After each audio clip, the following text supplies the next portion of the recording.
আসসালামু আলাইকুম দর্শক শ্রোতা সবাই কেমন আছেন? আজকে আমরা আপনাদেরকে দেখাবো সার্চ হিস্ট্রি কিভাবে আপনি ডিলিট করবেন অথবা অফ করে রাখবেন। আমরা কিন্তু আমাদের ফোনে অনেক সময় অনেক কিছুই সার্চ করে থাকি। সেই সার্চ হিস্ট্রিটা আপনি যদি চান এখন থেকে বন্ধ করে রাখতে পারবেন এবং চাইলে ৩ মাস পর অটোমেটিকলি ডিলিট হয়ে যাবে। তো কিভাবে করবেন আজকের এই ভিডিওর মাধ্যমে দেখে নিন। তো প্রথমে আপনি আপনার ফোনের Google Play Store চলে আসবেন। আসার পর আপনার Play Store এ যে লোগো আছে লোগোর উপরে ক্লিক করবেন।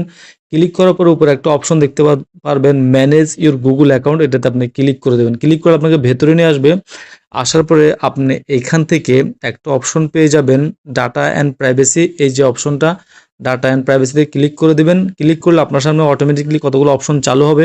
প্রথমে যে অপশনটা দেখতে পাচ্ছেন ওয়েব অ্যান্ড অ্যাক্টিভিটি, এটাতে আপনি ক্লিক করে দিবেন। এই অপশনটা যদি আপনি অফ করে রাখেন, এই যে এখান থেকে যদি আপনি এটা অফ করে দেন তাহলে আপনার যেই ইয়েটা আ সার্চ হিস্ট্রিটা সেটা একেবারেই কোনো মতে আর থাকবে না। আপনি যাই সার্চ করেন সেটা আর কখনো শো করবে না।